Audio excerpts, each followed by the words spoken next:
యథార్థవంతుల సభలోను సమాజంలోను పూర్ణ హృదయంతో నేను యెహోవాకు కృతజ్ఞతాస్తుతులు చెల్లించాను. హల్లెలూయా. మనమందరం ఈరోజు దేవుని సంఘానికి కూడి వచ్చాం కదండి. ఎందుకు? దేవుని స్తుతించడానికి, మౌనంగా ఉండడం కాదు, కానీ దేవుని నామాన్ని మనము కనపరచడం నిమిత్తమే వచ్చినాం. చాలా మంది ఏమో చేసుకుంటారంటే దేవుని సంఘానికి వస్తారు కానీ మౌనంగా ఉంటున్నారు, దేవుని స్తుతించలేకపోతున్నారు. మనం దేవుని ఎరిగిన ప్రజలు కాబట్టి దేవుడు మన పట్ల చేసిన మేలుని బట్టి మనం తలపుచ్చుకుంటూ దేవుని ఆరాధించే వారిగా మనం ఉండాలి. మరి దావీదు తన రాజే, కానీ ఎక్కడ కూడా తను దేవుని నామాన్ని సిగ్గుపరిచే విధంగా తను ప్రవర్తించలేదు. కానీ దేవుడు చేసిన ప్రతి మేలుని బట్టి తన కృతజ్ఞతాస్తుతులు ఆయన సముఖంలో చెల్లించినాడు. ఆయన మాత్రమే కాదు, ఆయనతో పాటు ఉన్నటువంటి మరి ఆర్మీలో ఉన్నటువంటి సోల్జర్స్ వాళ్ళందరూ కూడా దేవుని ఆలయంలో ప్రవేశించినప్పుడు వారు సిగ్గుతో తల ఉంచుకొని ఉండడం, లేకపోతే భయపడుతూ ఉండడం కాదు, కానీ దేవుణ్ణి వారు గణపరిచారు, దేవుణ్ణి ఆరాధించారు. అలాగనే మనమందరూ కూడా దేవుని నమ్ముకున్న బిడ్డలు కాబట్టి దేవుని సముఖంలో మనం కూడినప్పుడు మనం దేవుడికి స్తుతుల్లో చెల్లించిన వారి వారమై ఉన్నాం. హల్లెలూయా. హల్లెలూయా. మరి కీర్తన 19లో మనం చూసినట్లయితే 4వ వచనము, మరి సర్వ సృష్టి అంతయు దేవుణ్ణి సృష్టిస్తున్నాడు. మరి మనం కూడా దేవుణ్ణి సృష్టించబడుతున్నమే. హల్లెలూయా. ఆయన చేతుల ద్వారా చేయబడినటువంటి సృష్టి మనం, ఆయన ప్రత్యేకించుకున్న వారు మనం కనుక దేవుణ్ణి మనం మౌనంగా ఉండి సృష్టించకుండా మనం దేవుని పెదవులతో మన హృదయాంతరంలో నుంచి ఆయన్ని సృష్టించవలసిన వారమై ఉన్నాము. కీర్తన 19 మొదటి వచనం. ఆకాశములు దేవుని మహిమను వివరించుచున్నవి, అంతరిక్షము ఆయన చేతి పనిని ప్రచురపరచుచున్నది. హల్లెలూయా. ఆయన చేతి పనిని ప్రచురపరచుచున్నాయంట. అంటే మనం కూడా దేవుని చేతి ద్వారా చేయబడినటువంటి పనివారం కాబట్టి మనం కూడా మరి ఆకాశం ఎలాగ దేవుని స్తుతిస్తుందో, మరి ఈ లోకంలో చేయబడిన ప్రతి ఒక్క సృష్టి కూడా దేవుని స్తుతిస్తున్నది. మరి మనమైతే దేవునితో ఆయన స్వరూపంలో చేయబడినటువంటి వారం కనుక ఆయన్ని మనం స్తుతించాలి. మనం మౌనంగా కూర్చొని ఉండకూడదు. ఏ సమయంలో మౌనం ఉండాలో ఆ సమయంలో మౌనంగా ఉండాలి. కానీ దేవుని ఆలయంలో మనం కూడుకున్నప్పుడు సిగ్గు పడకుండా మరి దేవుని నామాన్ని హెచ్చించేవారుగా మనం ఉండాలి. ఆయన చేసిన ప్రతి మేలును కూడా మనం తలంచుకునే వారిగా ఉండాలి. హల్లెలూయా. మరి ఈ సంవత్సరంలో 8 మాసాలు గతించిపోయింది. మరి నూతన మాసంలో మనం ఉన్నాం, 9వ మాసంలో అడుగుపెట్టాం. అంటే దేవుడు ఎంతో సురక్షితంగా మన అందరినీ కంటి లోపల మనల్ని కాపాడి ఉన్నాడు. చాలా మంది సాక్ష్యాలు చెప్పాలంటే భయపడుతుంటారు, ఏమనుకుంటారు అని సిగ్గుపడుతుంటారు. కనీసం దేవుడు సన్నిధానంలో వచ్చినప్పుడు మనం స్తుతించినప్పుడు దేవుని నామానికి మహిమ కలుగుతుంది. స్తుతిలో గొప్ప జయం ఉన్నది. మన జీవితంలో జరిగిన కార్యాలు కూడా దేవుడు జరిపిస్తాడు. ఎప్పుడు దేవుడికి మనం స్తుతులు అర్పించినాం. మరి ఆయన యూదా స్తుతిగోత్రపు సింహం కాబట్టి మన యూదా స్తుతిగోత్రపు సింహంని మనం దేవుని స్తుతించాలి. హల్లెలూయా. ఇంకొక వచనం కింద చదువుకున్నాం,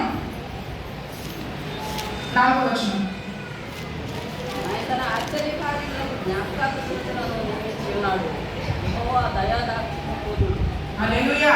యెహోవా దయాదాక్షిణ్యపూర్ణుడు అంటే మన పట్ల ఎంతో దయ చూపించున్నాడు. మనం కొన్నిసార్లు చిన్న తప్పులు పెద్ద తప్పులు చేసి దేవునికి వ్యతిరేకంగా జీవిస్తూ ఉంటాం, కోపంలో ఉంటాం. దేవుని మీద కూడా మనం కొన్నిసార్లు కోపడుతూ ఉంటాం. అలా మనం ఉండకూడదు.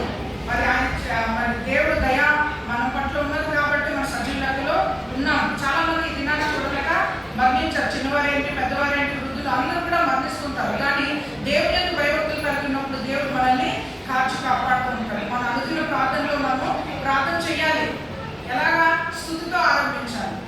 ముందు దేవుడికి స్తుతులు చెల్లిస్తూ ఆ తర్వాత మనం ప్రార్థనలో ముందుకు సాగాలి. అలాగే దావీదు కూడా తన జీవితంలో చేసిన ప్రతి కార్యంలో దేవుడికి స్తుతులు అర్పిస్తూ దేవుడు నేను పాపం చేస్తున్నాను, అయినా కానీ దేవుడు నన్ను క్షమించి నా పట్ల దయ చూపి ఉన్నాడు అని దావీదు తలంచు మరి దేవుడికి ప్రార్థిస్తున్నాడు. అలాగే మనం కూడా దావీదు ఒక ఉదాహరణలో మన జీవితంలో తీసుకొని మనం కూడా మొదటిగా స్తుతి మరి అలాగే ప్రార్థనలో మనం సాగాల్సిందిగా ఈ కీర్తన బట్టి నేను మనందరికీ తెలియజేస్తున్నాను. కింద 7-8 వచనాలు ఒకసారి చదువుకున్నాము. ఆయన చేతి కార్యములు సత్యమైనవి, న్యాయమైనవి. ఆయన శాసనములన్నీ నమ్మకమైనవి. అవి శాశ్వతముగా స్థాపింపబడి ఉన్నవి. సత్యముతోనూ యథార్థతతోనూ అవి చేయబడి ఉన్నవి. ఆయన తన ప్రజలకు విమోచనము కలుగచేయువాడు. తన నిబంధన ఆయన నిత్యముగా ఉండు నిర్ణయించువాడు. ఆయన నామము పరిశుద్ధమైనది, పూజింపదగినది. ఆయన నామము పరిశుద్ధమైనది, పూజింపదగినది. మరి దేవునికి అన్ని ఎంతో భక్తితో వాళ్ళు పూజ చేసుకుంటారు, నిష్ఠతో వాళ్ళు పూజిస్తుంటారు. మరి మనమైతే దేవుని తెలుసుకున్న ప్రజలు కదా. మనందరికీ తెలుసు యేసు ప్రభు తన ఈ లోకానికి వచ్చి తన ప్రాణాన్ని మన అందరి నిమిత్తమై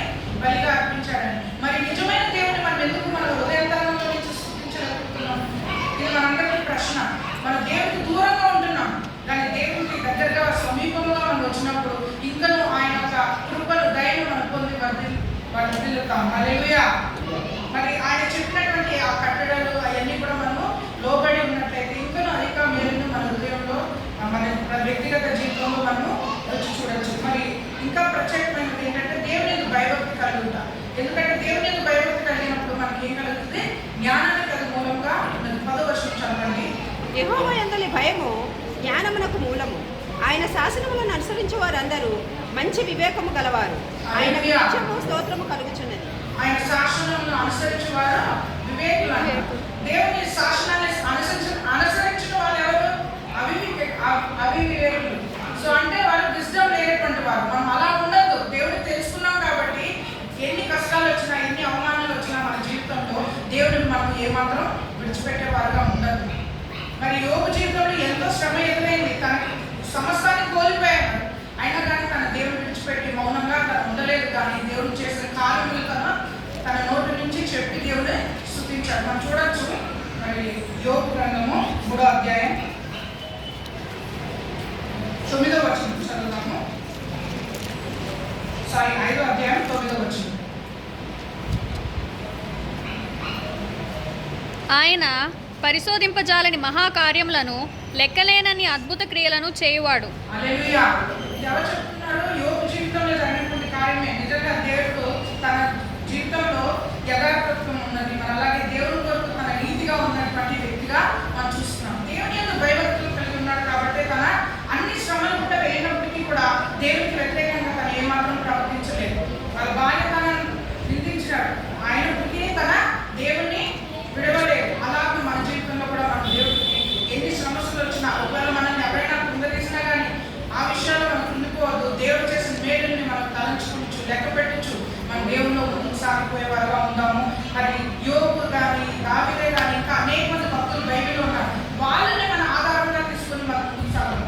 మరి ఈ లోకానుసారంగా ఉన్నటువంటి వారు మనల్ని దూషిస్తున్నారని, ఇబ్బంది పెడుతున్నారని వాళ్ళు మనం చూస్తే మనం ఎప్పుడు కూడా తల కింద చేసుకునే ఉంటాం, తలకు పైకి ఎత్తలేము. కానీ దేవునిలో మనం సాక్షి జీవితం మనం జీవించినప్పుడు ఎల్లప్పుడూ కూడా దేవుని ఆలయంలో వచ్చినప్పుడు తలలు ఎత్తుకునే వారిగా దేవుడు మనం చేస్తారు. కొంతమంది మనల్ని ఏం చేసుకుంటారు? తృణీకిస్తుంటారు, రిజెక్టెడ్ స్టోన్ గా మనం చూస్తుంటారు. కానీ దేవుడు మనల్ని కార్నర్ స్టోన్ గా చేస్తాడు. అలా మనం నమ్మికై ఉంచి దేవునిలో మనం సాగిపోవాలి.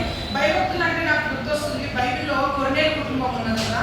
కొర్నేలు మరి తన ఎంతగానో తన కుటుంబంతో కలిసి ప్రార్థన చేసేవాడు. అందుకని ముందుగా తన దేవుని యొక్క భయభక్తులు కలిగినటువంటి వ్యక్తిగా బైబిల్లో తన పేరు రాయబడి ఉన్నది. తన మాత్రమే కాదు, తన కుటుంబంపై కూడా దేవుని యందు భయభక్తులు కలిగిన వారని వాక్యమే సెలవుస్తున్నారు. కనుక మనము లోకంలో జీవిస్తున్నప్పుడు ఒక సాక్షి జీవితం మనము జీవించాలి. మనం చూసి ఇతరులు తెలుసుకోవాలి, వీరు క్రీస్తుని కలిగి ఉన్నారు కనుక వీరు ప్రత్యేకమైనటువంటి జీవితం జీవిస్తున్నారు. మరి యోగును చూసినప్పుడు మరి అక్కడ ఉన్నటువంటి తన స్నేహితులే కానీ మరి ఆ ఊళ్ళో ఉన్న వారే కానీ ఈ రోజు మనం కూడా యోగు గురించి బైబిల్లో చదువుకుంటుంటాం. ఎందుకు? తన ఒక సాక్ష్యం కలిగి ఉన్నాడు కాబట్టి. మనం కూడా అలాగే నా క్రైస్తవులుగా జీవిస్తున్నప్పుడు ఈ లోకంలో నుండి మనం వేరుపరచబడి ఉన్నాం కాబట్టి ఒక సాక్షి కలిగినటువంటి జీవితం మనం జీవిద్దాం. ఎల్లప్పుడూ కూడా ఏది జరిగినా మరి ఫిలిప్పీయుల 4వ అధ్యాయం 4వ వచనంలో ఉంటుంది కదా, rejoice in the lord always. Again I say rejoice అని ఇంగ్లీష్ లో. అంటే అన్ని విషయాల్లో దేవునికి